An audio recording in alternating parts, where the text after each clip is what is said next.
All right, we're going to call the Lumber Country Planning Commission meeting to order at 6:01.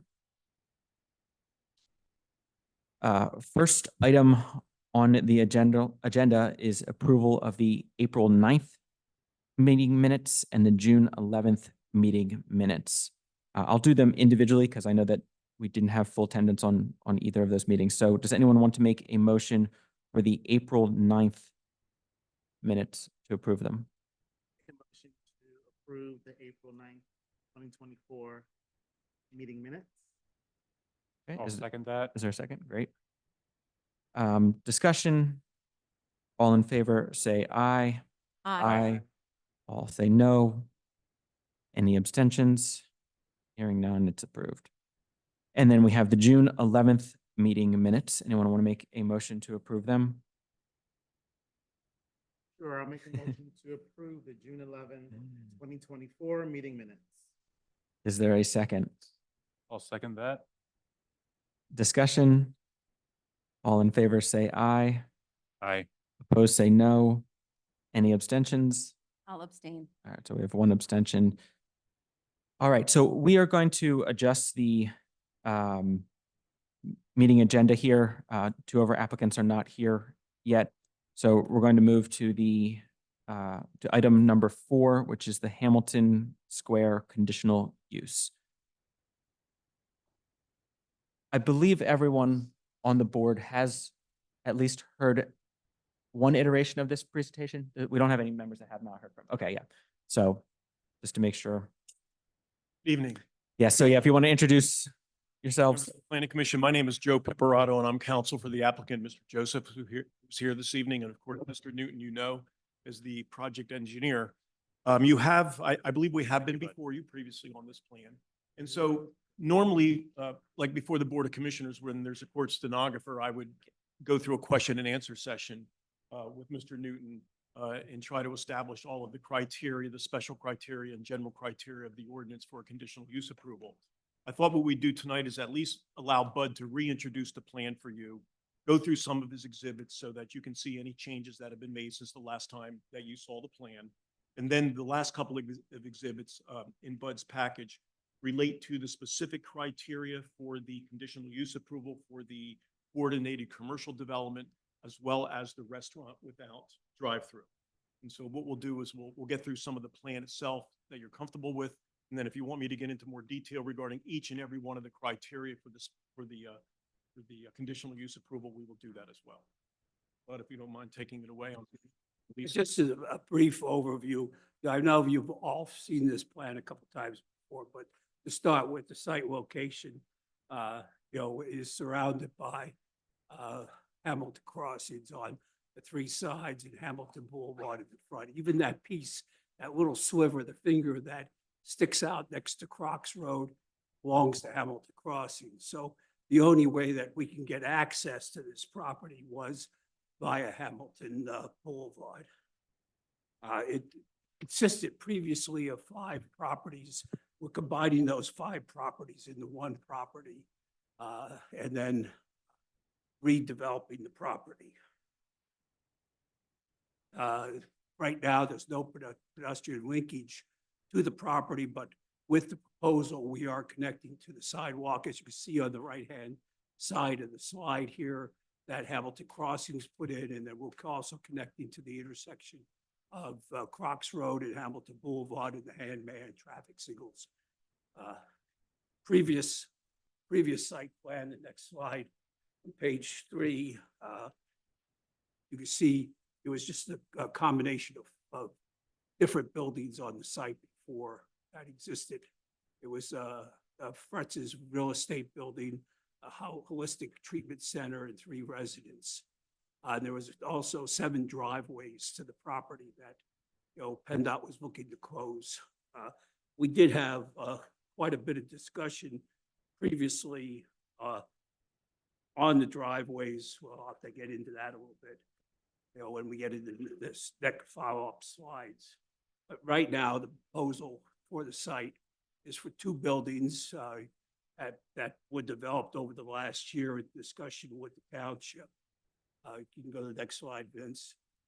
We have the one building is perpendicular to Hamilton Boulevard, the larger building. And then there's one building that is parallel to Hamilton Boulevard, which was what township had requested. If the original plan we had both buildings perpendicular. The township wanted buildings more facing Hamilton Boulevard with storefronts adjacent to Hamilton Boulevard. They wanted the outdoor dining area. We have an outdoor dining area parallel to Hamilton Boulevard. These buildings do have outdoor dining areas, as you'll see when we get into the design companion. We do have a coordinated commercial development. We had to get a zoning approval for this to be less than 2 acres in size, because that is one of the criteria for coordinated commercial. We did get that zoning relief. We are looking for these to be retail buildings that have multiple tenants, and some of these will be restaurants. That's why we're also looking for additional use for restaurant uses. But they will not have any drive-throughs. We are looking, as I mentioned, we do have pedestrian crossings, pedestrian access to Hamilton crossings to the intersection. One of the comments that came up in one of the previous meetings, I believe that was one of your comments, was that interior walkway between the 2 buildings. We are looking at a stamped asphalt walkway between the 2 buildings. You can see back by the parking spaces that next. So we improved the crosswalk between the 2, crosswalk access between the 2 buildings. We will be closing all the 7 existing driveways and have only the 1 driveway. We do already have highway occupancy permit for the building for this use with PennDOT. We did have a conference call with PennDOT recently, and Brian's office was on the call, and Andres was on the call with PennDOT. They indicated that the permit was still valid, that we were supplementing it because they had previously asked that when it became possible to eliminate the 2 extra driveways when the 2 other properties became available, that those 2 driveways become closed also. So we will be supplementing the permit to close those 2 driveways and to improve the drainage problem that exists in front of one of the old houses. So we are adding an inlet, closing 2 driveways, but the configuration of the driveway that's shown on the next plan is still the same, and that they're going to allow us to supplement the permit, be able to keep the same driveway in place. Then we getting into. Can you review the reduction in the trip generation from the approved Yes. permit as to what the applicant? Yeah, one of the reasons that they were able to supplement the permit is that the permit we had before was for 1,130 ADT or 565 vehicles per day. You know, our new traffic is less than that. And I'll go into that in more detail when we get further into the presentation. The next slide shows what PennDOT had approved previously. And this was developed at the same time. We were looking at, and one of the things that was discussed in the meeting that we had with PennDOT was that this driveway was looked at the same time that we were looking at the driveway for the dermatologist's office and the Taco Bell on the other side. PennDOT and the township all looked at what was happening on this section of the roadway between Crocs Road and the right in, right out driveway to Hamilton Crossings, and came up with the best arrangement at that time was for this driveway to be opposite the driveway of Meadowwick. They also required at that time that we did that interconnecting alleyway between Meadowwick Apartments and the driveway for Taco Bell, so that the people on the other side of the roadway could exit over to the traffic signal opposite Fox Road. So this whole area was studied in detail. A traffic impact analysis was done at that time, and PennDOT made the determination that that was still valid, everything that was done at that point in time. There was a lot of time and effort that was spent trying to investigate this section of the roadway at that time. I have a quick question. When was that initial impact done? That study was done about 5 years ago. There's a 5 years difference in, Yeah, and there was, Time. the feeling was that there really hasn't been that much of a change in traffic on Hamilton Boulevard at this section either since that point in time. And since the volume of traffic on this driveway is less now than what was proposed when the Arby's was going in, with the fast food, with the drive-through was going in, that the permit was still valid. just from my own understanding, you indicate that the new permit will be obtained if there are changes. How often is that traffic evaluated? Typically every 5 years? The only reason that they evaluated based on what was done before, and the folks at PennDOT were involved when the original study was done, and they felt that conditions haven't changed out here since the original permit. And they remembered how much detail, how much time and effort was put into the original study that was done when we studied the 3 different driveways that were going in at that point in time. I think the general feeling is that most people would feel like there's more cars on in 5 years on Hamilton. So just, Not really, because there wasn't a decrease in the volume of traffic on Hamilton Boulevard due to COVID during that period of time. Now, the traffic volume is coming back to about what it was before. You know, the original study was done prior to COVID. So the traffic volume now on Hamilton Boulevard is probably what it was pre-COVID. thank you. From everything that we've seen when we've compared traffic volumes on Hamilton Boulevard with the studies that we've done recently. Thank you. The next slide starts talking about the buildings and the building layout. We do have some enhancements to the building design. You know, we took some of the more recent projects that we have been involved with on Hamilton Boulevard. We moved the road buildings closer to the roadway. We have screening walls out along Hamilton Boulevard, and we have enhanced landscaping, as you can see from this site plan.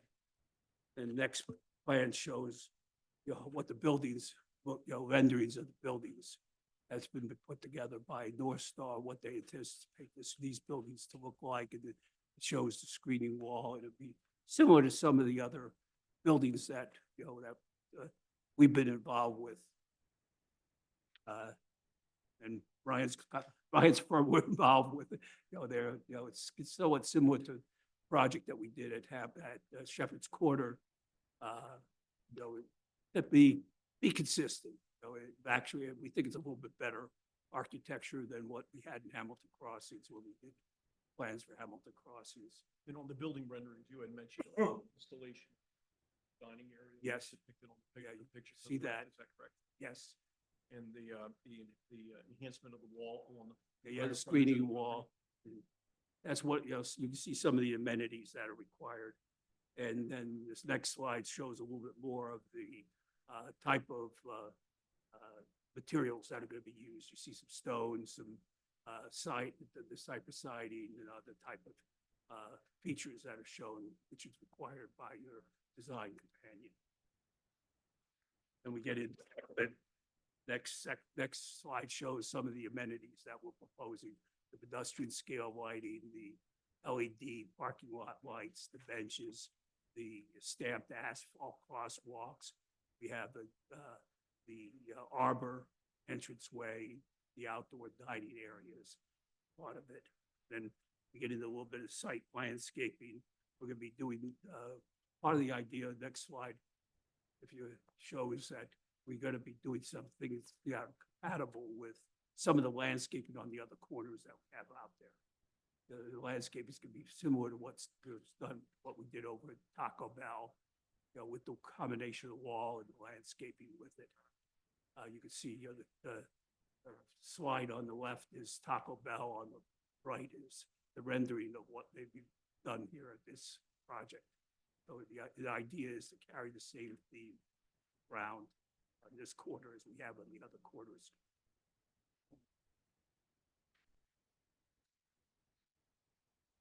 Next slide just shows how we could get the fire truck through the site. And then the next slide shows the trip generation. Show that, what we had, what our projected trips are now. This, as I mentioned before, was, we had 1,130 vehicles per day that were projected. We down to 652 vehicles today, or ADT of 652, and that the PM peak hour is 78. Of that, about 30 of those trips during PM peak hour are pass-by trips, and at the previous site, we were estimating based on ITE trip generation at 14 trips, so about 34 more new trips for the PM peak. And then we get into the conditions that we have for a conditional use. So, but why don't we do this? So let me just state for the record that section 272406.1, subparagraph GG pertaining to restaurants sets forth 4 specific criteria for the Planning Commission's consideration, the Board of Commissioners' consideration for a conditional use application for a restaurant without drive-through. Is that correct? That's correct. All right. And so since there's only 4 of them, why don't you just address each of the 4 in order, if you will, and provide testimony regarding each one of them. Okay. As far as access points are concerned, we only have 1 access point, so we meet the criteria of limited to 2 points on each roadway. We only have the 1 access point onto Hamilton Boulevard. The on-lot traffic circulation, you can see how we have it channelized and that the parking area is so clearly marked on the plan. We have a dumpster area with a loading zone provided. We've located that so that it is away from where the dining areas are. So, we had to be careful how we place that. We didn't want to have the dumpster area up against where people would be sitting to dine. So, we took that provision into consideration. And then, as you can see by the plan and all the discussion that we had over the past year when we were laying this out, the buildings are designed with appearance of storefronts facing Hamilton Boulevard. So that takes care of the 4 items that are conditional use items for a restaurant. And in your opinion, does the application meet the 4 specific requirements for a restaurant without drive-through as a conditional use? Yes, it does. The next is section 272415, which is the plan coordinated commercial development section, and we are requesting conditional use recommendation for a planned commercial development. Is that correct? That's correct. All right, and there are a number of more requirements for this particular section. So how would you like to handle it? Why don't you ask the question? I'll respond. All right, so essentially what we have here is, let me just go through my calculations. District. All right. First of all, one of the specifically excluded uses in the West Coastville commercial zone is a drive-through, and we are not proposing drive-throughs with this proposal. Is that? That's your correct. Understanding. All right. So the conditional use for the coordinated commercial development requires 2 or more commercial structures permitted in a particular zoning district may combine as a coordinated development subject to the following requirements. First, do we have 2 or more commercial structures? Yes, we do. That's correct. Okay. The minimum lot size for any commercial development shall be 2 acres, and I think you've indicated Yes, we have. before that we have received approval from the township's zoning hearing board. What is the lot size, the gross lot size that is being proposed? for this Approximately project? 1.6 acres. Is the development being proposed as a unified site plan? It is. And in your opinion, does it have high-quality architectural schemes that are complementary to the area? It does. And the design guidelines shall include, but are not limited to, architectural and landscaping standards. You reviewed with the Planning Commission some of the exhibits that we presented. And do you believe that we meet the architectural and landscaping standards of the ordinance? We do. It talks about a sign package. Are we far enough along in the process to be able to talk to the planning commission members about what's being proposed in terms of the sign package? We've showed some placeholders on the renderings, stuff that we did and in the package that we had, but they will have to comply with this zoning ordinance at time that we build it. All right. At this time, we don't know whether or not, the number of freestanding signs there would be versus wall signs or anything like that. We know how many, we know how many signs there'll be, but we don't know exactly what the signs will be. That's dependent on the users that will be, but so we have, like I said, we had some placeholders in the package, in the plan package, but they'll have to be reviewed. And the township zoning ordinance has specific requirements for signs that are permitted in the West Coastville Commercial Zoning District. Yes, it does. And the applicant will comply with those requirements. Yes, and we have to get a separate zoning permit for the signs at that time. And that's reviewed by the zoning officer. Yes. That application. Okay. Exterior building elevations, including materials and facade treatments. I think you. We reviewed test- with the we planning commission testified as to well, that. That this development does have that. Sidewalks, crosswalks, streetscape, and buffer areas, all fences and walls. Is there anything further you want to add other than what you've already presented to the planning commission? The only thing I want to add to that is, we did show what we are proposing in the site. There was some comments in the review letters about buffer yards. Just I wanted to make sure that the planning commission is aware that in the West Coastville Commercial Zoning District, buffer yards adjacent to non-residential areas aren't required. So we don't have to have any buffer yard specific. There was some discussion at previous planning commission meetings that we had in regard to the buffer yards that surround the property that were installed with Hamilton Crossings. And we did agree in some areas where there was some additional landscaping required. We did add the landscaping in.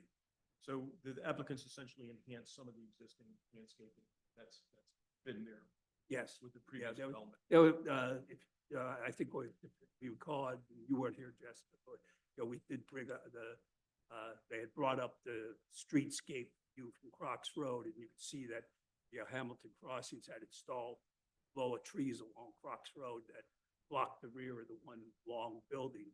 But there was like one or two gaps or something, even in the right in, right out driveway, there was, trees along that area. Anything where it was a gap in the Hamilton Crossing, buffering, we'll add a tree or something in, even though we're not required to have a buffer yard. But we certainly meet the requirement regarding the sidewalks, the crosswalks, and the streetscape. Is that correct? Yes, Screening of all parking areas Yes, is a as we- requirement? as we showed, we have the screening wall along the roadway, and as is required by the ordinance. And in one of the exhibits, you also indicated some lighting that was being added to the project. Will all of the lighting meet the requirements of section 27-1805 of the zoning ordinance? Yes, it will. Does the application essentially show that you presented this evening? It does, and we will, and any changes or modifications we make will comply with that section of the ordinance. The amenities are proposed with the development. The coordinated commercial development requires one to show outdoor seating areas, pavilions, gazebos, benches, trash receptacles, and the like. I believe you reviewed one of the exhibits that essentially demonstrated compliance with this section. Is that your Yes, testimony? yes, it was. Is there anything you want to add to that? No, this time. They are, again, we take that back. What we showed again was a placeholder. We have it on the plans that there were placeholders. What is actually installed out there, has to be approved by the township at the time that the final users are know. That whoever, moves, whoever goes into those spaces, though, they have to provide that type of features. They're gonna have to submit what the shop drawings or catalog cuts or what exactly they're gonna install. It has to be approved by the township. At that point in time, we have so noted on the plans. Then I know there's a fair amount of commercial development that already exists out and around this location. One of the requirements is that the new development or uses shall respect the existing businesses, structures, and character of the area. Do you believe that this proposal does that? Yes, we tried to blend it in with Hamilton Crossings and the other newer projects that were done. along Hamilton Boulevard. And that really addresses the second part of that requirement as well, which indicates that any new designs shall incorporate surrounding styles, uses, and development schemes. And essentially, I think what you've done a number of projects out in this area. Yes. You've essentially done that. Yes. I think we've done all 4 quarters of that intersection. No less than 50% of the ultimate coordinated commercial development shall be constructed upon issuance of building permits. So when the building permit is issued, I believe this entire project is going to be constructed. Is Yes. it not 100%? Our understanding is going to be, whole project's going to be built. This is not being proposed as a phased development. No, it's not. All structures and amenities shall be designed in accordance with the approved land development plan and the approved project design companion to the review and written satisfaction of the township prior to the issuance of the building permits. We are essentially here this evening also regarding our land development, correct? That's correct. And you have been through multiple meetings and multiple iterations from an architectural standpoint with this plan, accepting the comments made by township staff Yes. and trying to accommodate those comments. Have you not? Yes, we have. Just a couple more. Structures may either be joined by common walls or may be separated. In this case, we have 2 separate structures. Is that correct? In either event, the entire coordinated development shall be considered as a single parcel without regard to ownership. I think you indicated that we are essentially consolidating 5 parcels of land, and we are eliminating, we're reducing 7 driveways to 1 driveway. Is that Yes. correct? And in your opinion, do we comply with that section Yes, of we the do. ordinance? All layout and design I components. have a of the quick proposed- question. Let's let them. Okay. Because we're so close to Okay, finishing up, and then I think we all have a lot. okay.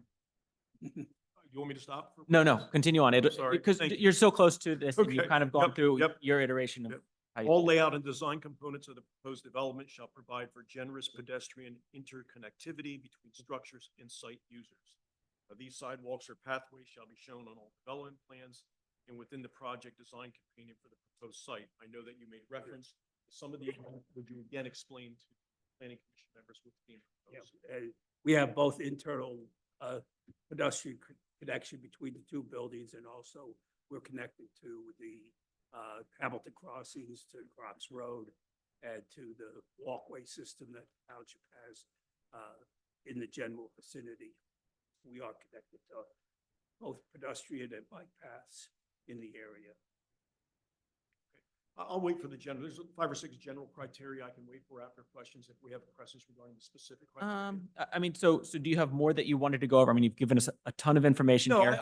what I wanted to say to Ms. Budd, in addition to the specific criteria you just addressed for the planning commission members for both the restaurant and the coordinated commercial development, there are general criteria for Yes. conditional use as well, correct? Yes. And there is. without me going through each and every one of those, because it talks about the suitability of the property, it talks about consistency with the comprehensive plan, is it your professional opinion that the project as proposed before the planning commission this evening complies with the 6 general criteria of section 27-2403? Yes, it does. Perfect. So, and just for clarification, you're looking for basically 2 approvals tonight, one for the conditional use and then one for the land development. We are actually looking for a conditional use recommendation from the planning commission this evening, but my understanding is we are not looking for a recommendation this evening on the land development plan. I Okay. think we're simply here to have some discussion regarding some outstanding items that we would like to have some direction on and maybe some Okay. clarity. Just the final slide in here listed both of them. That's why I wanted to make Yep. sure. Okay. Just wanted to make sure. All right. So I know there's some questions. If you'd like to start off. I think you were either one of you.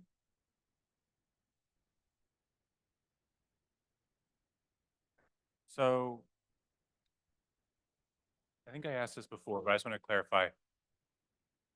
Did PennDOT declare that you're going to have a right turn only, or is it right and left turn out?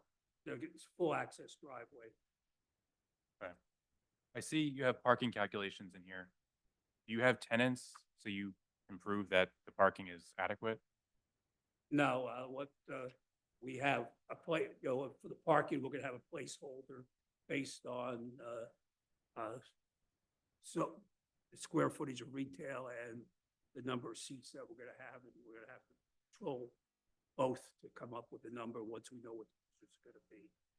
That's, unfortunately, there's two different, you have a different criteria for the retail use and for the restaurant type use. And the most accurate for the restaurant use is the number of seats that you have. But we're not gonna know that. We're not gonna know how many, how much of the use is gonna be, retail and how much is gonna be restaurant until we get. But into for these. Mr. Kennedy's comfort, every user that comes in will have to file a zoning permit application with the zoning officer and identify square footage of the commercial space that they're going to be occupying, et cetera. And so the township will have an opportunity to review that in terms of what that use is going to be. Yeah, at the building permit stage, we will have that information available. We'll have to show that we have adequate parking for that. We can go in, we're gonna put a note on the plans basically to that they have, these are placeholder numbers for the parking. And then that's gonna have to be determined at building permit stage. Okay. You run into a complicated situation. with- Absolutely, I As you understand. know, with strip buildings. Yes, and you can't have all when you don't restaurants know there. the Users. We're gonna- No, we won't be able to. It's gonna have be all dictated by parking. Right. So there will not be all restaurants there. Yeah. Yes. And just to be clear, what we're voting on tonight is conditional use only, That's correct. not Yeah, prelim final. correct. Yes. So I just want to go on the record again, saying that, I think that the orientation of the building does not comply with the design guidelines. Page 16 of the guideline states, buildings shall have welcoming entrances or use oriented towards the street. And these buildings are not oriented towards the street. I appreciate the buffers, appreciate all the walkways, but I just don't agree with the placement of the buildings. And I think we've had the discussion before. I can't remember. You may have recommended at that time what you had thought would be best, or did we just leave it at, please come up with a better design? I'm not going to design this, but I think there were less tenants, you could fit everything on, Yeah, I think, oriented towards the street. and And then, I understand that the dictating parameters here are the fire truck turning radius. Mhm. I get that, but I just think it would be a detriment to that area of Hamilton not having the buildings oriented towards the street. more like the one that's down, just down the street at Shepherd's Corner, correct? Yeah. I mean, is that, Went towards dentist's office, Mhm. where Red's Jewelry was. Yeah. I mean, it's all, and then I believe you also brought up in a previous meeting about the concern about being able to make a left-hand turn across Hamilton, or was it? I mean, I trust PennDOT, but I just think that's gonna be Right, and a traffic jam. If someone's trying to turn left there, it's gonna be dangerous, because we all know how Yeah. backed up that gets. Weekends, rush hours, everything. so I guess my question for the engineer is, do we have any jurisdiction in that recommendation? Not necessarily. To kind of piggyback a little bit on what Bud was describing before, permit for the previous application is valid, was extended. And we had pushed back a little bit because the conditions of that permit required that if the user changed or the use changed, that it had to go back. And during the virtual meeting that we had with PennDOT, they had agreed, yeah, we do want to see it. So PennDOT will be seeing the current plan and the current, layout, trip generation and everything.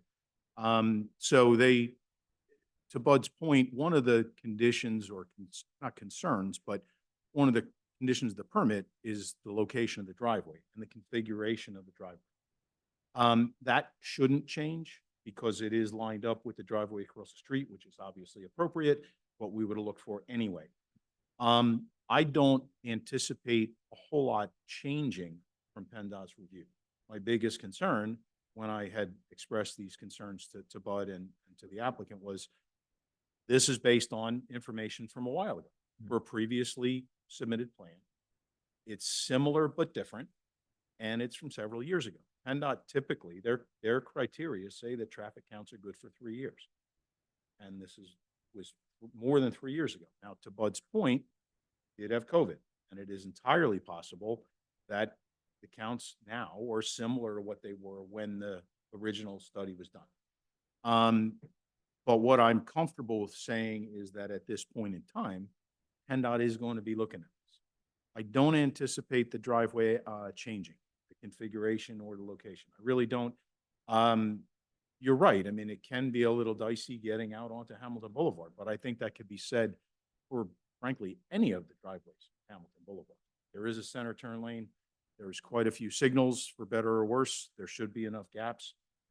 That's the kind of stuff that PennDOT will account for in how they look at this. I don't anticipate them changing much for what will ultimately be part of the supplemental permit. I really, truly don't. And as was correctly pointed out, the ADT as projected for the current plan is less than what had been part of the previous plan. Partly because I'm assuming that the drive-through restaurant jacked those numbers up quite a bit. We don't have that. So I think there's a bunch of this that will sort of balance out. I don't think that this is enough traffic generated from this use to particularly require a separate left turn lane or much more happening in the way of any widening or anything like that. I really, truly don't. Our traffic engineer has looked at it. He had comments. He was part of the meeting with PennDOT. We will continue to review things. And we always request to be part of the discussions and reviews with PennDOT. They ultimately do have jurisdiction. So, you know, we had a project recently where they said we wanted curbing. And they said, no, we're not going to approve this with curbing. So we had to back off. So there's sometimes allowance for a little bit of give and take, and they sometimes will take township considerations into effect, but more often than not, it's just like, no, this is what it is. This is what we're saying. It's our road and it's what it's going to be. So ultimately, I think that I'm comfortable telling the planning commission and ultimately the board, PennDOT's taking another shot at this. Don't anticipate much changing, but at least we have a comfort level knowing that they will be seeing the current plan. I hope that answered. And And Brian, with the stuff we submitted to them, they did see the plan and they did see the trip generation. Right. So they saw that before the meeting that we had. Yeah, with them. Yeah, So- agreed. And Andrus did agree with the. trip Yeah, and generation. the traffic engineer that we use, he did look at the ADT and the projected numbers. He is comfortable with the information submitted. So all I'm saying is, I can't speak for PennDOT. So if during the course of their review, they decide, you know what, we want to take another look, they have that right to do it. Don't think they will, but they at least, Right. we have the comfort level that they are going to be taking a look. So, I mean, because I equally have a concern on the in and out. So am I correct, Bud, that if they were pulling out of your driveway there, they could make a left or right-hand turn? They're Yes. not required. There's nothing that would say no left-hand turn, which I It- think it- is the most challenging of all of the movements in there. Yeah, they'll be able to make any of the movements in and out of that Okay. driveway.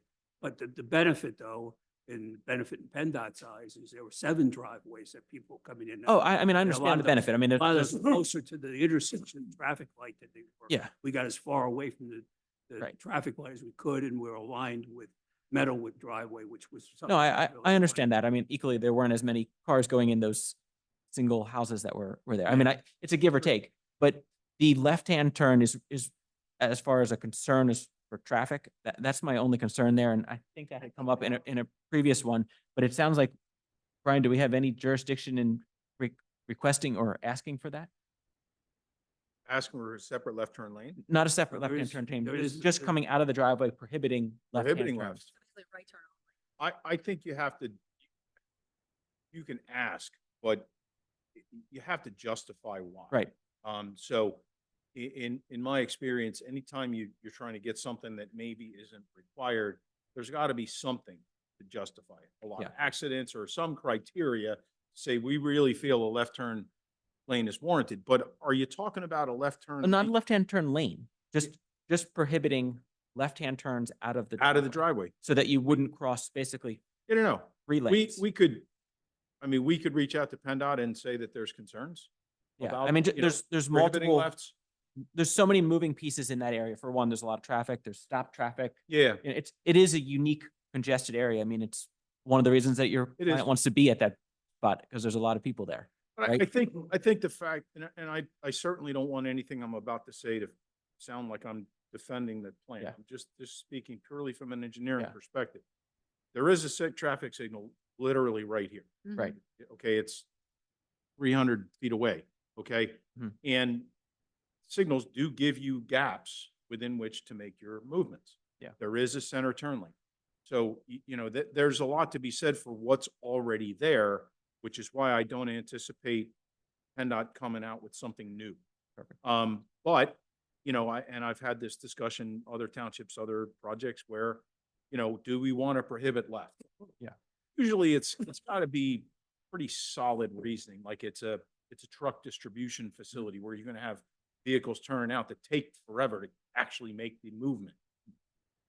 We're concerned about that time because there's no traffic lights in the area. Yeah. And there's a lot of volume and high speeds, things like that. I will specifically ask our traffic engineer what the possibility would be, see about prohibiting and- lefts and onto I- Hamilton and take it from there. And I bring this discussion up partially because I think it's been expressed multiple times, but if there's not jurisdiction to do it, or if there's, I mean, we're taking it as a personal insight of the way we see it, but if a traffic engineer determines it's not, then obviously we don't have the ability to override that. So I guess I wanted it to be that there is discussion about it, but it might not be something that leans in our favor, even though as a sentiment here, I think we all. Understood, and that's the thing, like, I want to do the research. Yeah. And tell you guys Yeah. specifically, and I think this would be more part of the land development. Yeah. Aspect, Yes. because they'll have to get a PennDOT permit regardless, right, or the supplemental permit regardless. But as far as the use, I think we can continue to dive into this as the land development part moves forward. I'll check with our traffic engineer and see, is prohibiting lefts out of the site something that could be warranted? Which actually you bring up a good point. So because we are really only discussing, or should be discussing right now, the conditional use as far as what we're looking for approval, maybe we separate those as kind of two separate things. But that doesn't answer the next question, and I think there are some other concerns on design. Does anyone have additional concern on design? I mean, I know Well, efforts were. Going made back, I to- think when we had that discussion before, I think Nathan made the comment that that section of the ordinance says that has to have the appearance of a storefront. Right, yeah, the word That's is where the appearance, and, ordinance written, and we that is did give the noted appear- in there. appearance. It's, And the township didn't want parking in front of the building. Which some of the ones we've talked about tonight have been brought up, has exactly that. Right. That is Yeah. Parking along Hamilton, the buildings to the rear of it. Right. We were told that's not what they were. And the only reason that we were able to have the parking in front of the building at Shepherd's Corner was that plan was approved before you had this section of the ordinance, before you had the West Mhm. Coastville commercial zoning approved. The buildings were approved. It was just that, Yeah. you know, the final plan modifications, there were some modifications that were done to a revised final plan, and that already had the parking in front. That was the only reason that you approved, that township approved that plan that way, the way that was.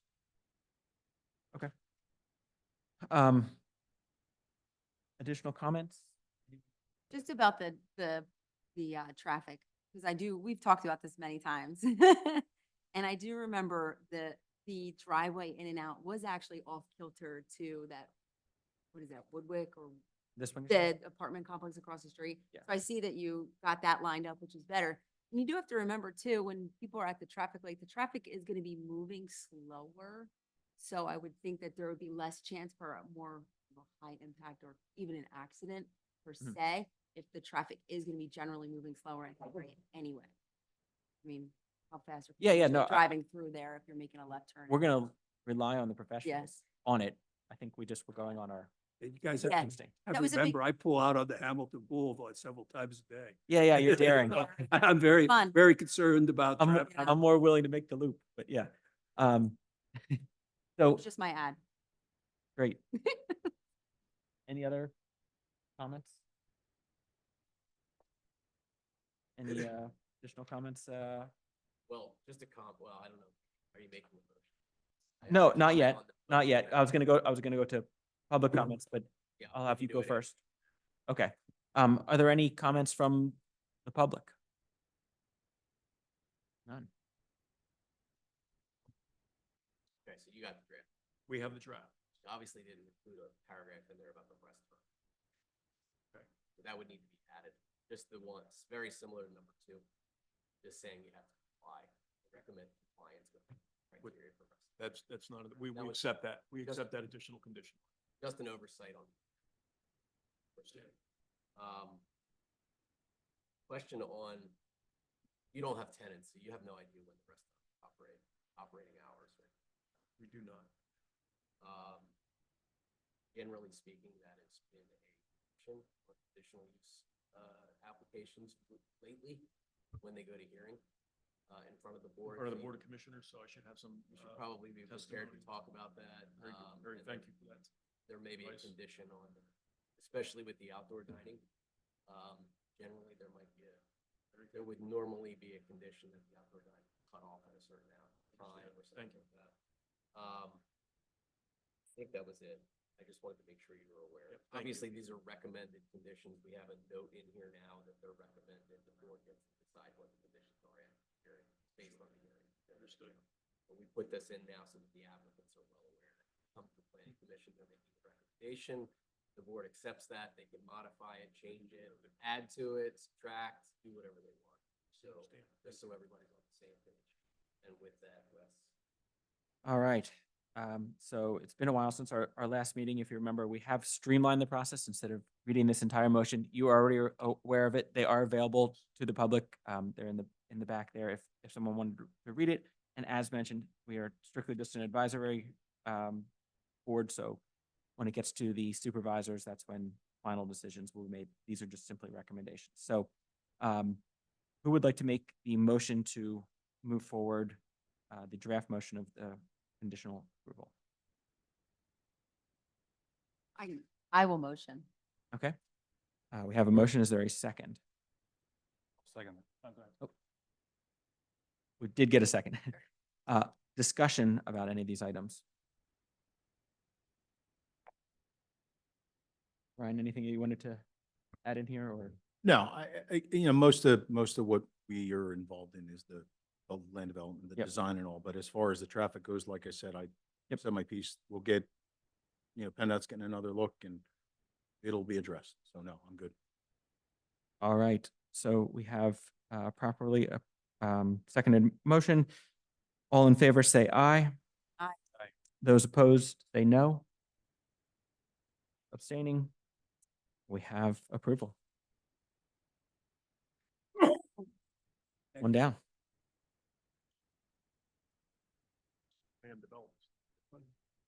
Can I just ask, this is a question, just generally, the applicant is Mr. Joseph still, it's not an LLC, is that right? Well, the landowner is his LLC's one, are you, yeah, I think he's 100% owner of It's that. the LLC now? Yeah. Okay, so before we get to the hearing on the conditional use, Give you the, yeah, the application was submitted under Mr. Joseph's name, I think, when I looked back real quick. okay, So just get us a letter noting that the applicant should be This is responsible Vycon. to the LLC. 'Cause It okay. has to be the owner of the property. very good. Understood. That doesn't impact anything you guys did, it's just. Sounds good. Yep. All right. And then we have Mr. Newton up here. You have another item on the agenda. Do we want to go that route? Or are other applicants here now? No. Ask them on the agenda, is that right? Bud's doing something on land development. Are you talking about land development or? Well, I think there were a number of items that I raised with Vince and that I want to talk to Brian about before we make the next submission. So I think we'll do that offsite, offsite. So we can take Okay. the land development, right? Then we'll come back, we'll make another submission for the Okay. December meeting. So we're removing from the agenda the Hamilton Square lot line adjustment. We can table the land Yep. development. Thank you. Sure. But I think probably be a good idea maybe for you and me and Vince, if you want to meet, maybe we'll just throw out some dates for virtual meeting. Yeah. All right. Yeah, I'd like to do maybe some night, if you're gonna be up here for commissioners meeting or something, maybe some afternoon. All right. All right. Yeah, one way or the other. I mean, virtual's easier just because it's easier for me to be a little more flexible, but we would try to work something out. Sounds good. Thank you. Thank you, gentlemen.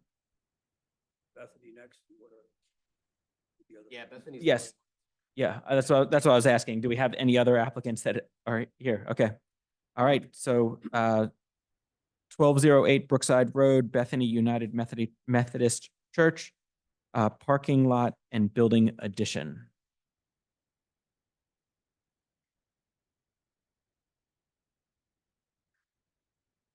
Yeah, if all of you want to come up and then introduce yourselves.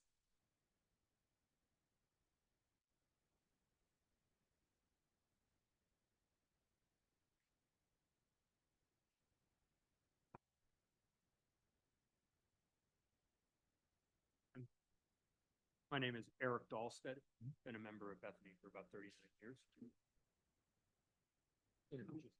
Steve Shaver. Thank you. Steve Schaefer.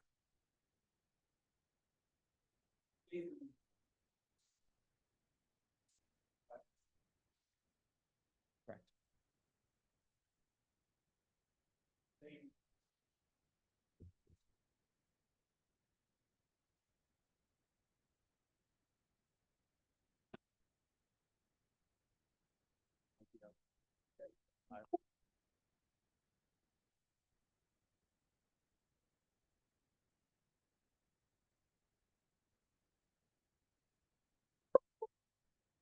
All right, Bud, so similar to what you did last time, if you want to just give us an overview, or if maybe the Yeah, building committee wants to. Yeah, Okay. I'll start going through the slides and then let Steve and Eric talk a little bit about, what they're proposing to do and give you a little bit more idea of why they're doing this.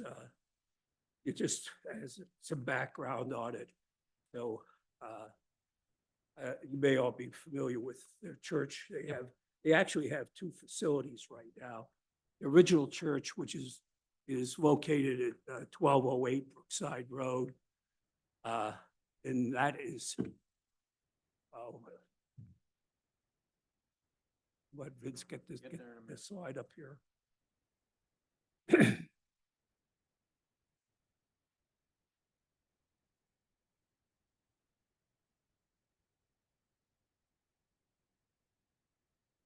But as we're waiting for that, for my own question, so when this building was built, is that the same time that the neighborhood was built, or was this before the neighborhood behind it? I'm sorry? So this building was built in 1968, correct? Did the neighborhood come in at the same time? It's after. Yeah. I mean, I thought so. Those are early 80s. Yeah. Yeah, Okay. Brookside Villa was done the plans were approved in 77, 78. Okay. Timeframe. So the church was originally started in 1968. Okay. The property itself is at 1208 Brookside Road and actually is composed of 4 lots. We did that one time, start to consolidate the 4 lots. And we'll get into that a little bit before. You want to pull up the first slide?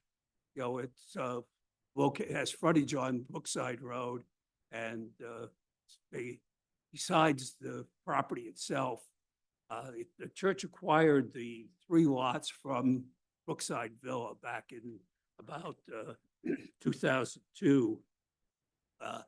The township actually encouraged them to acquire them at that point in time because with the Brookside Villa project was done by Kravitz and Brill, and they weren't maintaining the detention pond. And the township wanted to increase, the church wanted to increase the size of their property at that point in time and do some additions. So it made sense for the church to take over the detention pond and maintain it, and they've done that since then. So at the time that they did that in 1991, when they did an expansion project on the church, they did dedicate a 40-foot ultimate right-of-way along Hamilton along Brookside Road to the township, and the plans for Brookside Villa dedicated a 40-foot ultimate right-of-way. So one of the proposals we have now is that, we will be doing a lot line adjustment plan, consolidating all 4 of these properties to make one property out of it.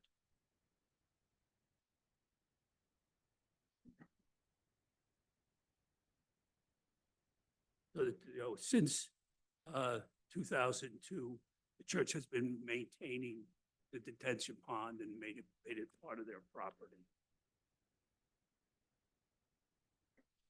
In 2002, the township submitted a plan to the church submitted a plan to the township where they wanted to construct an addition to the church, and they were going to add to the parking lot facility.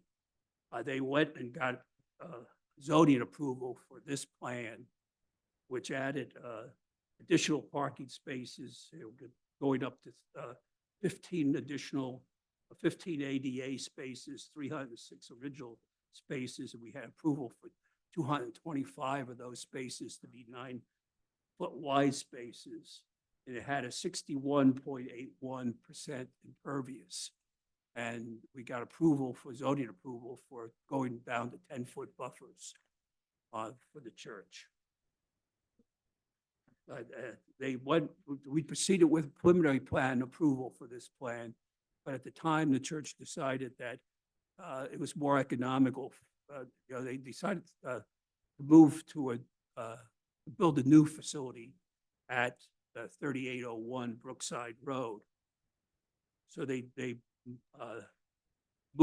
stopped moving forward with this plan, and they moved to the new campus that they have down at 3801 Brookside Road, but they still were maintaining the nursery school and the offices and some of the other day-to-day facilities at the old church facility. You want to flip to the next slide? This is, they own this campus now, but because of the size of the congregation becoming smaller, they are in the process of selling this campus right now, and they're going to move back to the original campus. Part of moving back to the campus, they're looking at two items. One is they want to make the rear of the church, since the parking is in the rear, they want to make it more accessible for their congregation. So they want to improve the ADA access to the rear. They want to add a canopy, and they want to add the ADA access and add ADA spaces. That's one consideration. And then the other consideration is they want to add additional parking spaces for when they have an overflow.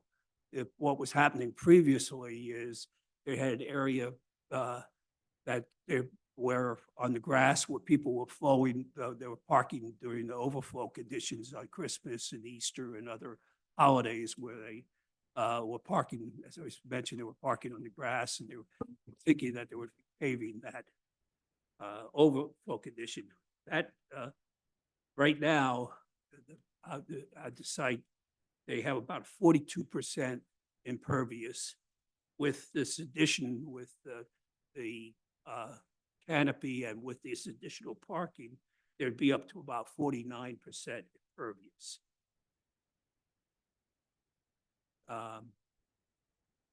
It's not showing up well on here, but basically the rear of the parking, they were going to be looking to pave where there's grass right now, and then a couple other spaces around the perimeter.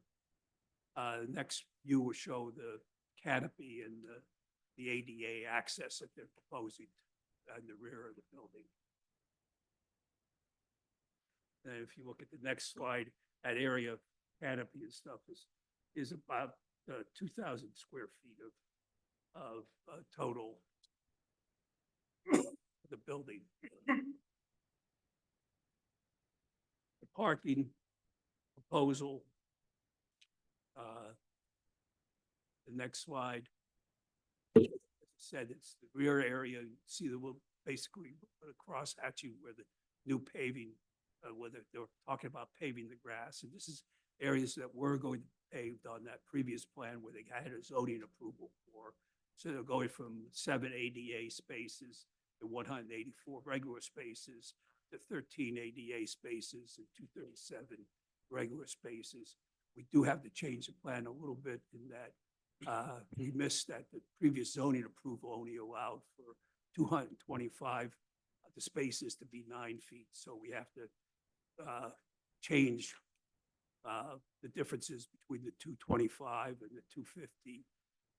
So 25 spaces, we have to make 9.5 to comply. So the new area of new paving would be about 18,182 square feet. So overall, we're less than an acre of disturbance, and we're less than, about a half an acre of new pervious that we're adding to the property. The things that I want to discuss tonight is, the items that may be grandfathered in with the parking that they currently have. And that involves the impervious cover, the parking with that previous plan that they had zoning approval for. They had, going up to about 62% impervious. Now they're only going to about 50% impervious. But since then, there's been a change in the zoning ordinance that went from 70% down to 30% impervious that they're allowed. So, they want to find out if they could be grandfathered in for that. They want to talk about the design of the parking lot. Do they have to make the entire parking lot compliant with the zoning or with current zoning? Are they grandfathered in for the old part of the parking lot?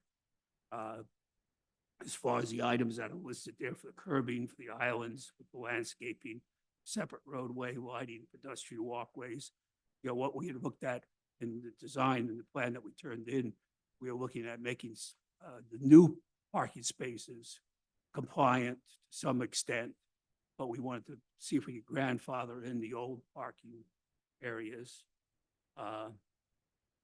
There's interesting item with the stormwater that the detention pond was only designed for a 10-year storm. That was all that was required when the Brookside Villa plan was submitted.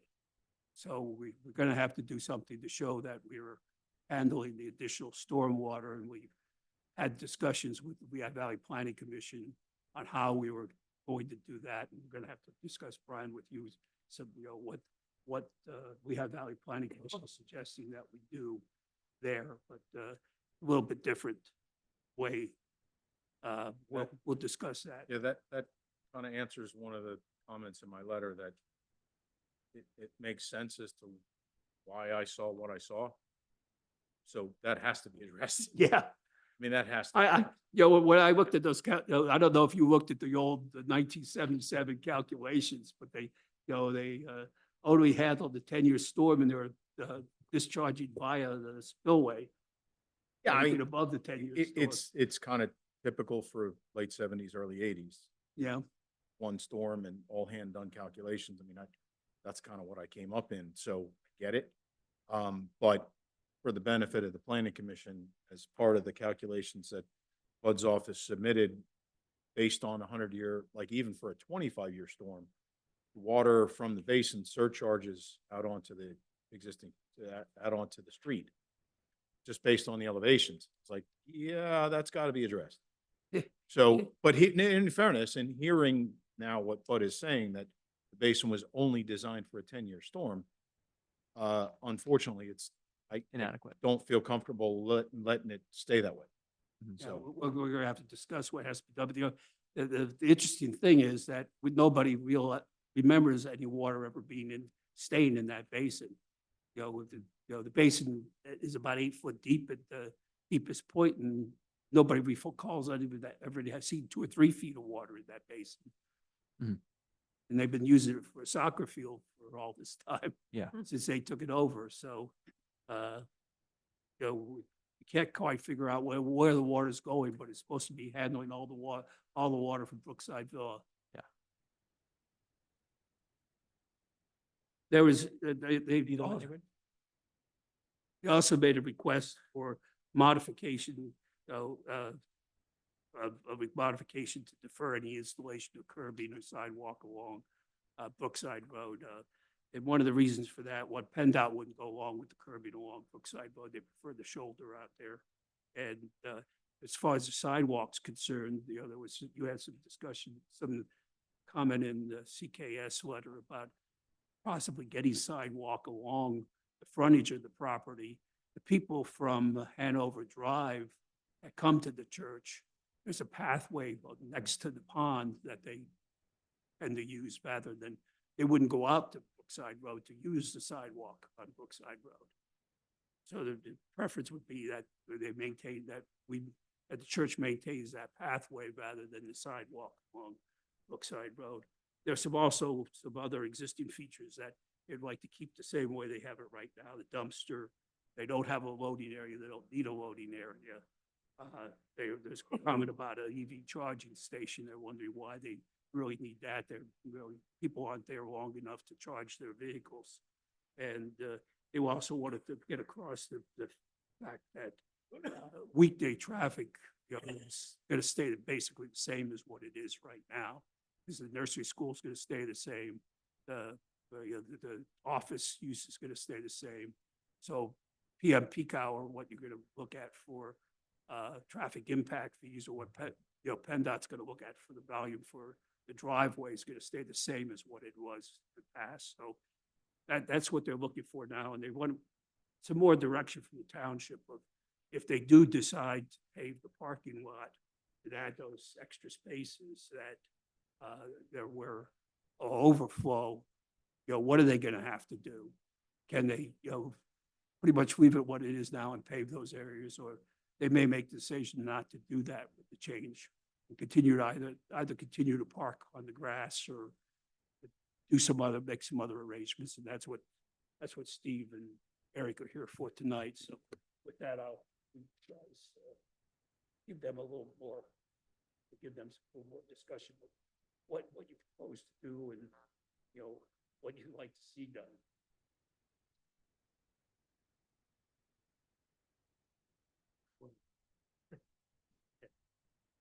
Well, as Bud has pointed out, Can you just turn the microphone towards you, just so it picks up Yeah. on the recording? Thank you. let me pull it closer. Can you hear me there? We can hear you. It's just for the recording. Okay.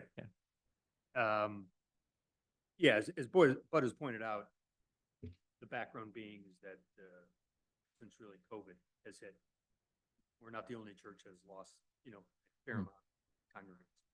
And so we were being, in essence, forced to move, to consolidate, if you will, back down to the West Coast campus. And so we'd like to update. We will be doing internal work, renovation work, existing sanctuary, and modernize it a bit. Wanted to make it much more ADA accessible. We have a fair amount of older congregants. So putting the canopy and accessibility on, making a new entrance in the back is the reason. It also kind of dresses it. And that's what Bud's pointed out. That's about 1,000 square feet building space. Because of what pointed out, the previous plan that we had started 2002, requirements at the time, obviously a lot of things have changed along the way.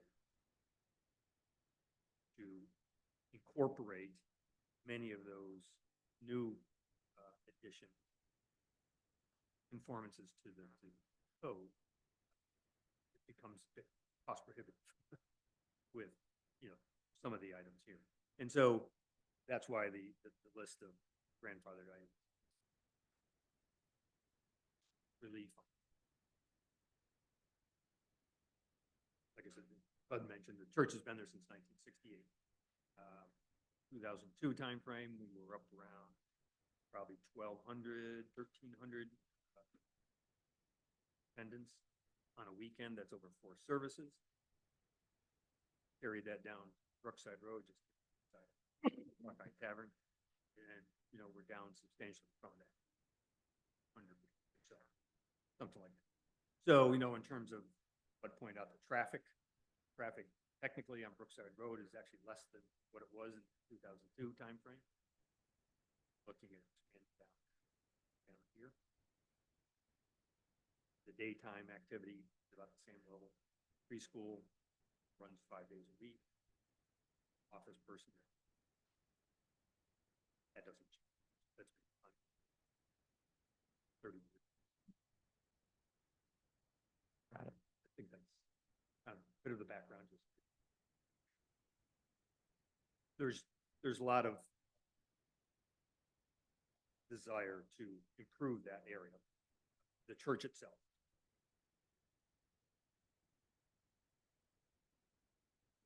we're hoping that congregation will grow again. We're right about at the tipping point on the parking spot side of Mhm. things. We probably have about, we've been keeping track of numbers years. So Easter time, Christmas time, we were hitting about 195 cars. Got about 185 spots Yeah. roughly West Coastville. On a normal Sunday, I'll say, next week, you know, we'd be well within the confines. Hmm. Capacity of the parking. But that expansion, really kind of encouraged to kind of look at the entire plan, kind of get approval all in one fell shot. If that becomes cost prohibitive, we'll scale that.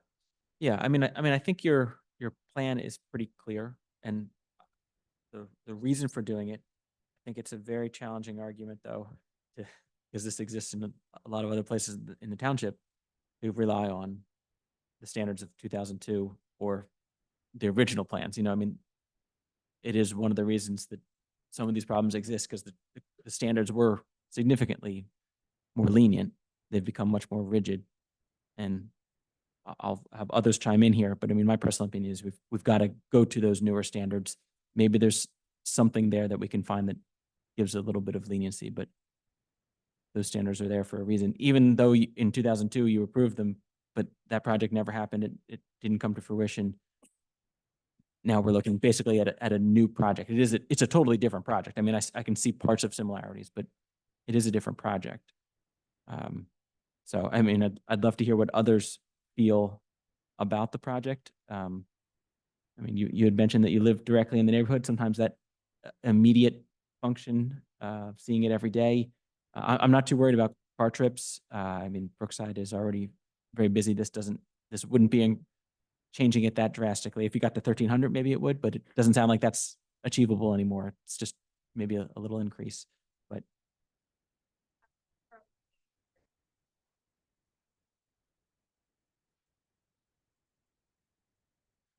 Yeah. Sorry, hold on.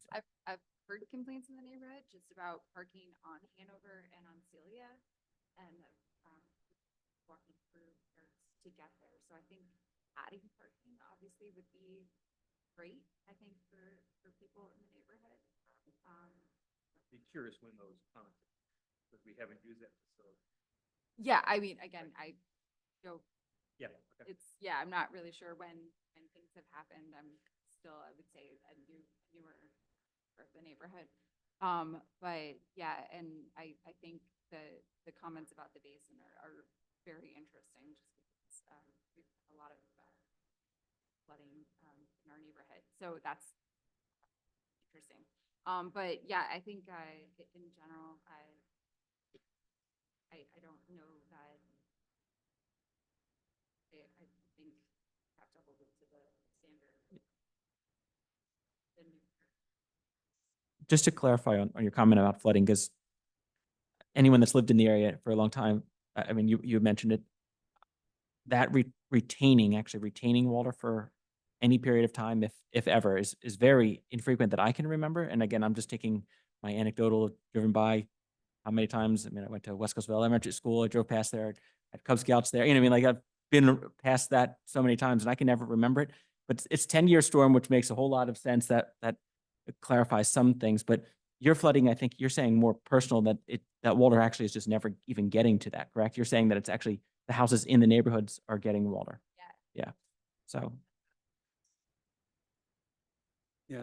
I mean, is there any evidence that it does overflow, or has it? Oh, overflowed? no, there's. no- Never, right? I queried probably 15 people that are older members, Yeah, 25, 30 years plus. yeah. And no one ever remembered literally any standing water in that bottom. Yeah. Okay. Oh, it, once a week, summertime.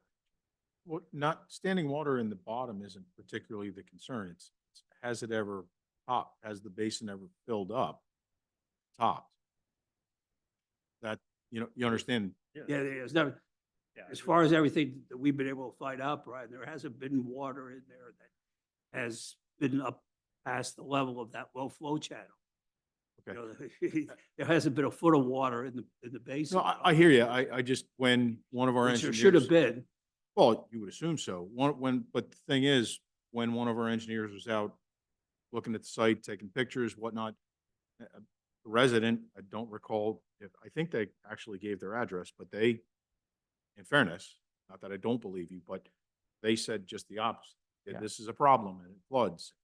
So we need to get to Yeah. some understanding of where we're at. And so it's hard for us to, we can't completely discount what a resident is expressing about a project that's under consideration. Yeah, absolutely. You know, again, it's not that I don't think you guys are making up what you're telling me. It's just, we did have firsthand experience with a resident that said it's floods. Yeah. So, That's odd. Fire department people the fire department's right down the street. And several of them are members. One, I don't want to say several, but one in particular, and the guy we talked to, he certainly couldn't remember any flooding, much less a lot of flooding.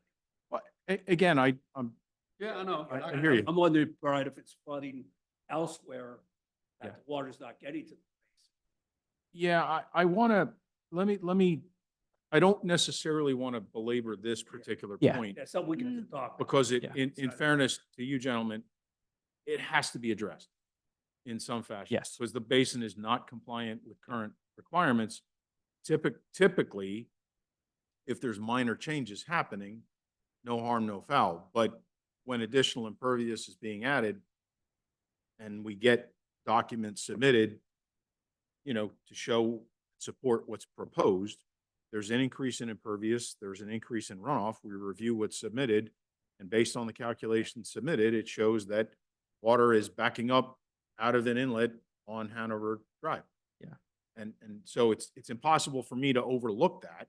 But again, when Bud said, oh no, this was only designed for the 10-year 10-year. storm, that makes sense because it wasn't expected at the time Right. to handle higher intensity Yeah. storms. And I wanted to get a little more clarity on that because I don't want to get too far into it, but just to even understand the process a little bit more. So it's a detention pond, correct? Or is it Yes. it's a detention pond? Yeah, detention pond.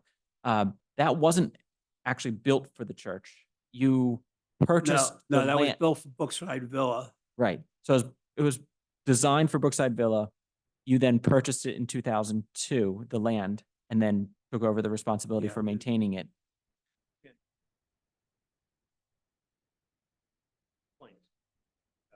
Right. So you wanted to clean it up. Yeah. Correct.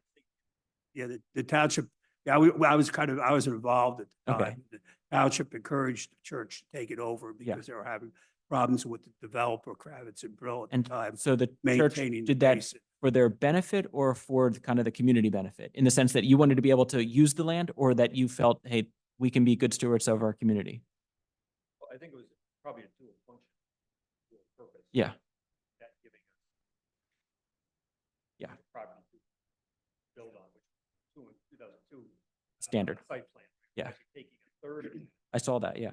creating parking. Yeah, we were gonna do a The wall other was pond also and, Community based. Yeah. yeah. Just that you wanted to clean it up, They're make it gonna- look. Yeah. Yeah. I mean, I figured that was part of the cause. So, okay.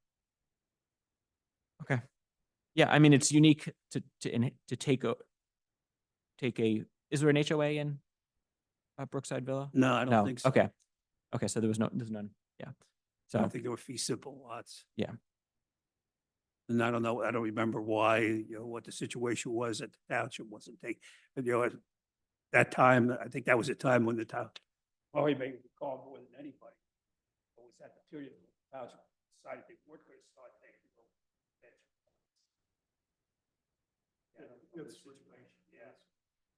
Yeah, I don't remember exactly what the situation was, but I know that the township came to them and asked if they would take over the basin.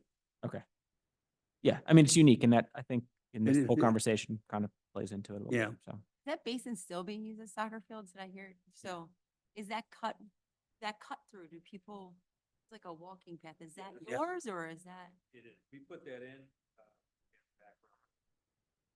Early 2009. Mhm. for parking purposes, they were encouraging some of the staff, to park in Hanover, Mhm. so that allow open spaces, visitors, to open up spaces within the parking Right, to allow visitors. yeah. So we- Okay. We stoned that walkway right along the west side of it. Mhm.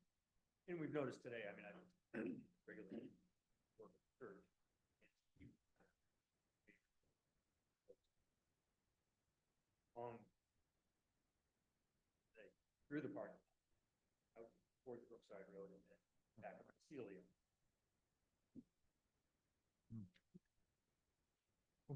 What questions do other members have? I guess, I mean, right now they're really looking for feedback. They want to know if this is a feasible project. So I think it's best to kind of state where you think this should go. To understand your thoughts a little bit more on your recommendation to defer installing sidewalks. I'm thinking in the, down the road, right? So going forward down the road, 5 years, 10 years from now, these may not be necessary now, but why would you recommend not putting in sidewalks? The reason we'd probably ask for deferral that when sidewalk goes in on the west side of Brookside Road in the village of West Coastville, then they would put it in at that time.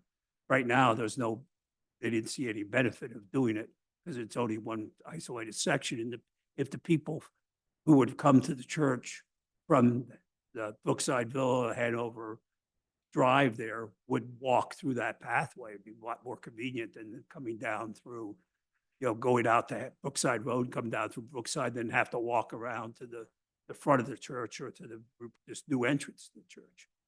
So the hope would be if you're expanding the parking lot, then you won't even need that cut through.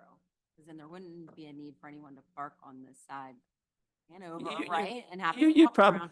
if you still had walking people there, it's still, if the residents there would want to come to church, they'd, hopefully walk, Okay. which we'll try to get more multimodal these days. There's sidewalks on the other side of Brookside? On the other side of Brookside, there is, Ryan. Yeah. But there's none on this side of Brookside. All the way from McNabb's up at Hamilton Boulevard. How down. continuous is it? Like, can you?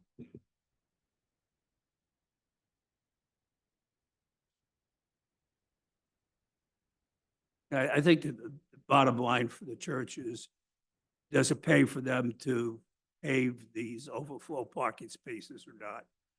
I think they could do the canopy and they could do the ADA spaces, and actually would probably fall under the modified version we would make. We'd still have to get land development approval, but it would be the modified version that we may not have to get a stormwater approval because we're less than 10,000 square foot of new impervious. It would be, into the smaller, less than 5,000 square foot of new building. So can you explain so I'm assuming you built this new today, you'd have to comply with all this. So what's the dumpster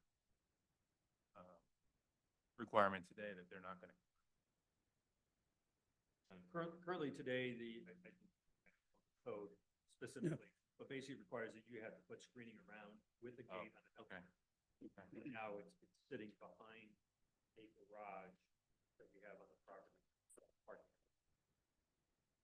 Arborvitae on the backside, garage on the side. I'm assuming traffic is traffic study? Your last bullet point here? Oh, there was a comment about possibility of traffic impact fees and, that was really weekday traffic isn't going to, it's not anticipated that weekday traffic is going to increase at all, which are basis what traffic impact fees are predicated upon your PM peak hour trips. Mm-hmm. Yeah, I think my first priority is stormwater, because that's perplexing that it's not going where it should go, and I'm assuming 100% of the site could go. To the basin, yeah. basically. Second of all, if you're touching the parking lot, I think it's paramount that you get the people safely to the church itself. So I wouldn't say I agree with grandfathering the pedestrian walkways. Lighting, I don't know. I don't know how many evening services you have, but it's always prudent to have a lot of lighting, so obviously. And then the sidewalk, I mean, the benefit of having neighborhoods surrounding a church is you could have, walkers, correct word is. So that's what I would see. But I could also see perhaps being in favor of a deferral, seeing that there's no sidewalks on the other side of it. We've done that before, but I understand the importance of it. Let me just jump in, Wes. So some of the things, Bud, on your list here are zoning. Yes. Just procedurally speaking, so these guys, so that they understand. Some of the things that you're asking to be grandfathered are zoning issues, and some are land development issues. So this board, this planning commission, doesn't have jurisdiction over the zoning issues. So they can give you feedback on what they think, but the zoning hearing board in the township gets to decide whether you are entitled to relief for these things. In order to get to that point, you would have to ask the zoning officer for a decision, an interpretation on whether that old decision from 2002 still applies. And what you want to do in this plan, the new plan, if that decision still applies to give you the relief you need for that plan.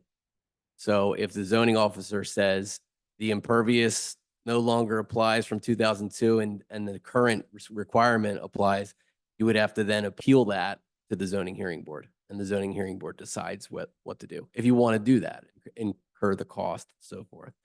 And that applies, that procedural step applies for most of the things that you're asking to be grandfathered. So it's the islands, the landscaping, the lighting, the curbing, the EV charging stations. That's all zoning code issues.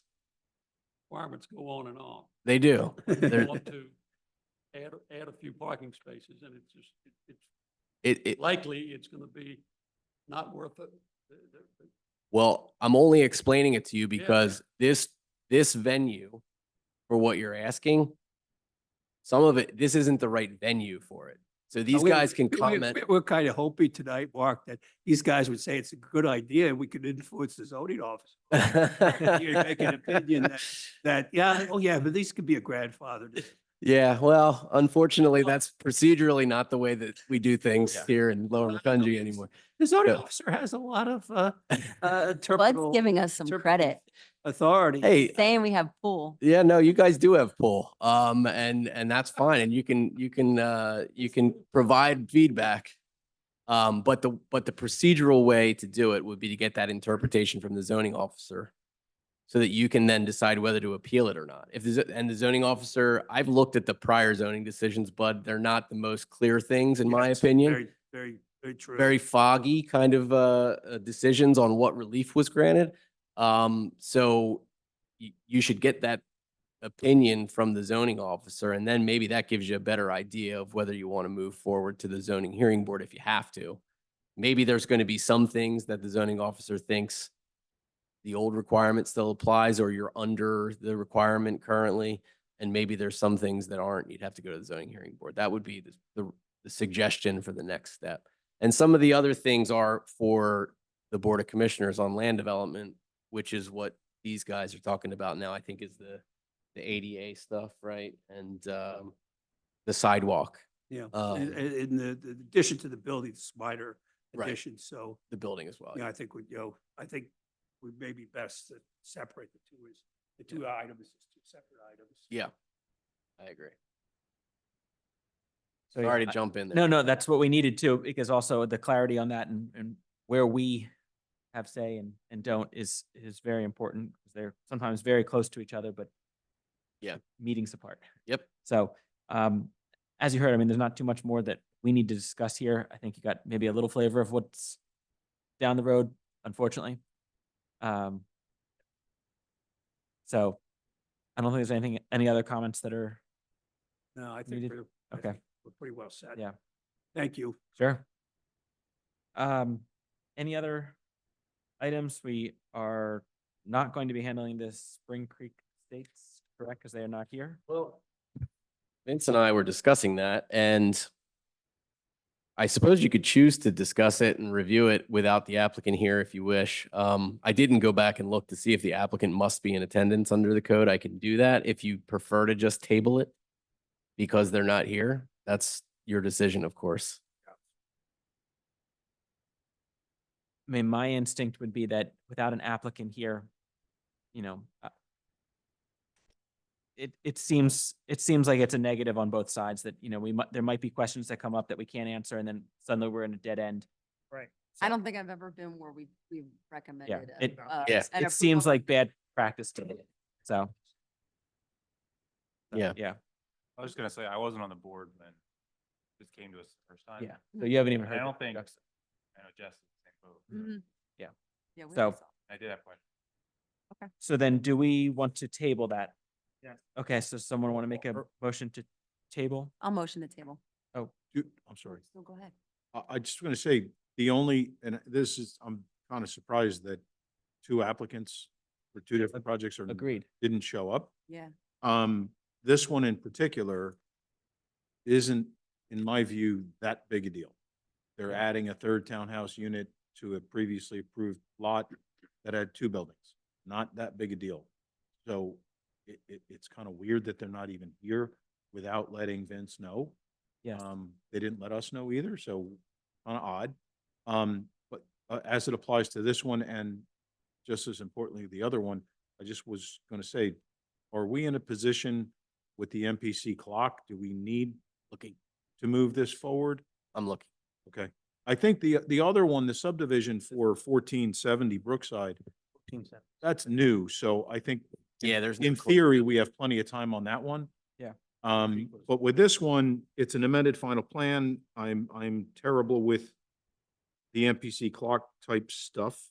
So I just so that we don't put ourselves in jeopardy Correct. of a deemed approval, I don't really think there's anything So, that you'd be opposed to, but you have it does give you the opportunity to ask questions. So correct. And the main, if I'm correct, or correct me if I'm wrong, the main issue so it's the adding which is permitted. It meets standards other than there was a concern on the size of the stormwater management. yeah, it's kind of weird. I mean, they're compliant with the number of parking spaces they're providing. It's still kind of tight, but Right. they're compliant. Yeah. And what's really unusual is the footprint of the underground stormwater management facility is larger than what was on the previously approved plans. Right. And yet they didn't provide sufficient construction information on the plan to show how to build it. It's just the footprint that's bigger, but nothing else is provided. So it's kind of like, I'm confident that it can be provided. It won't really have anything to do with planning Yeah. of the lot. And in fairness to members that weren't here for the previous approval, there was a lot of discussion about pedestrian connectivity, and the site itself has, between this lot and the other one, there's walkways and things like that. Like, I don't know that there would be that much new and different. Unless you weren't part of the previous discussion, you're certainly entitled to ask questions. But relatively speaking, it's pretty harmless. Yeah. It's just kind of a shame for the applicant that the plan was not prepared carefully enough. And even if it's have- not on the MPC clock, it's on the builder's clock, and I'm sure that they would like to be. Oh, yeah, 1 month further understood. ahead. Yeah, I'm saying, just so don't I wanna mean, take any the chances. benefit, So the do benefit not is, want to set the precedent of us approving Oh, that's plans true. with applicants not present. So I don't like the idea of approving something with the applicant, Right. even though the issues are minor. We set the Yeah. precedent and Yeah. then other people want the same. Well, yeah, consideration. and I, So I won't, I I'm don't good think we there. should proceed.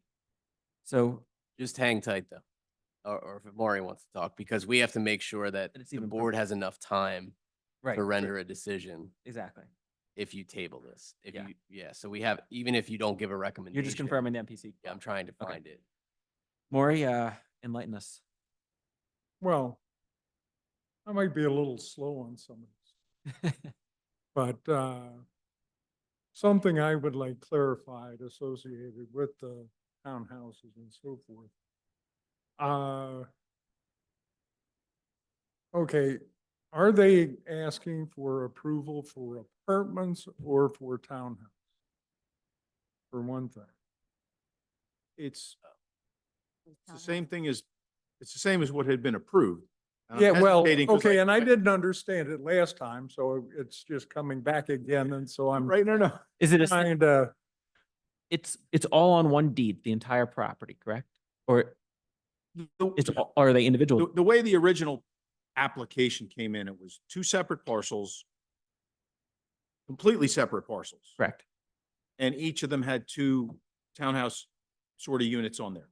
I don't recall if they're fee simple townhouses or if they are apartments. I So- honestly. I don't- or, I can speak to that. Sorry, Mark and I were talking about something, so I missed a question, Mark. I'm sorry.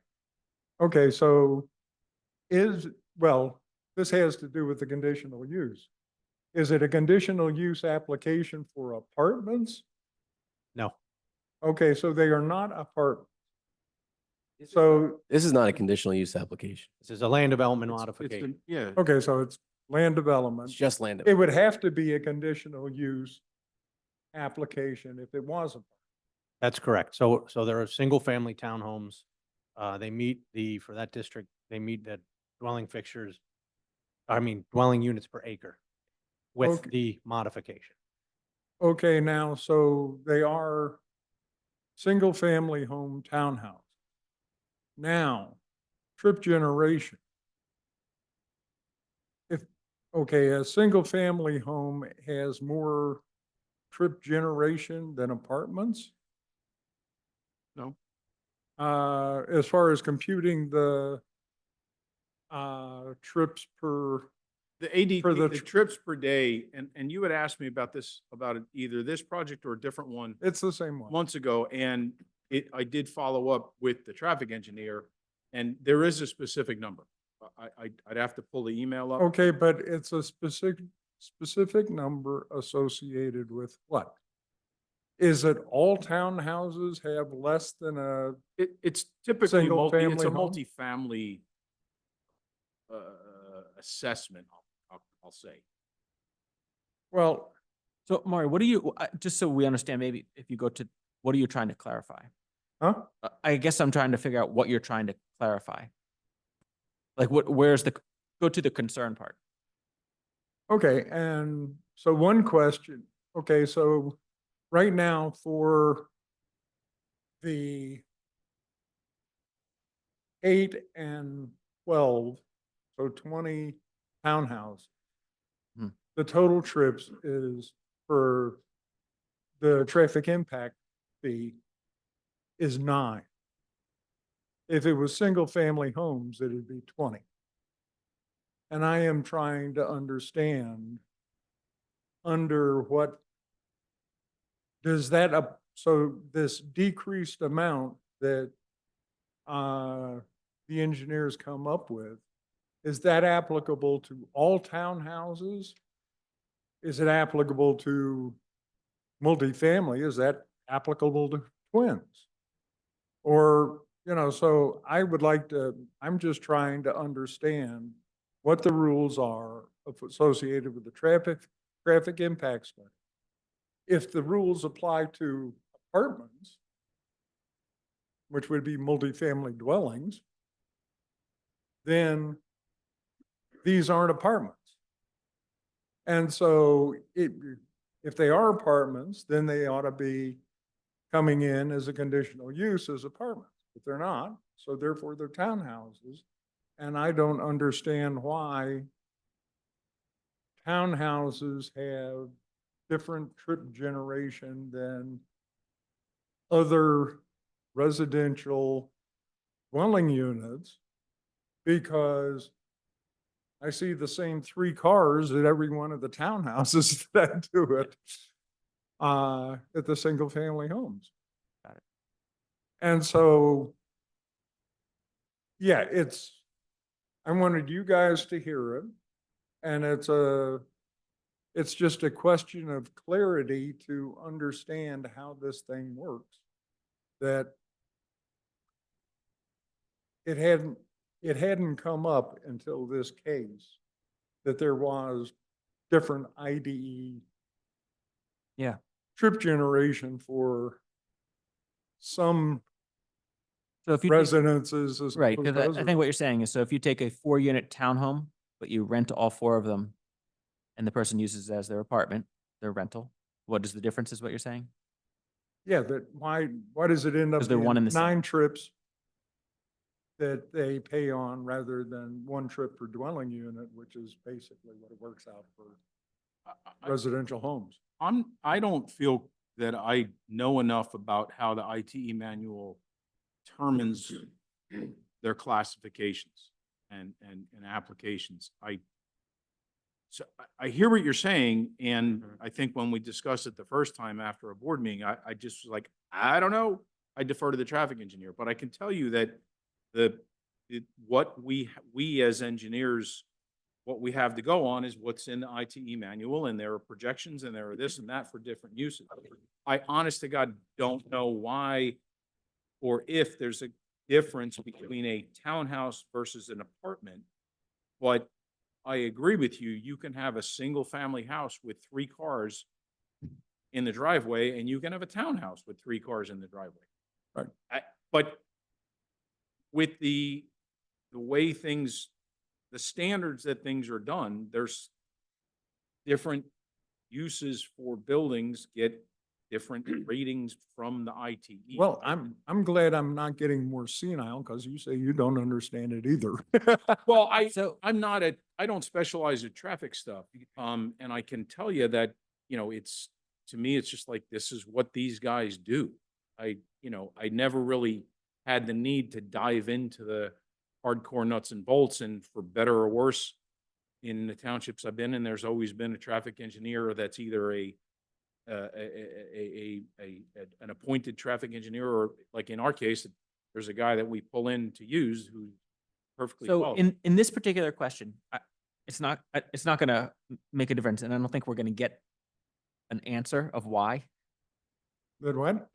We're not gonna get an answer of why. today. Well, we should. I- Then you can go I'm to saying- the I'm traffic saying in engineer regard and to this, clarify Maury. it, right? Well, like I said, I did ask him, what's the difference, and is there a different, and I'm desperately trying to find that email. I'm not sure.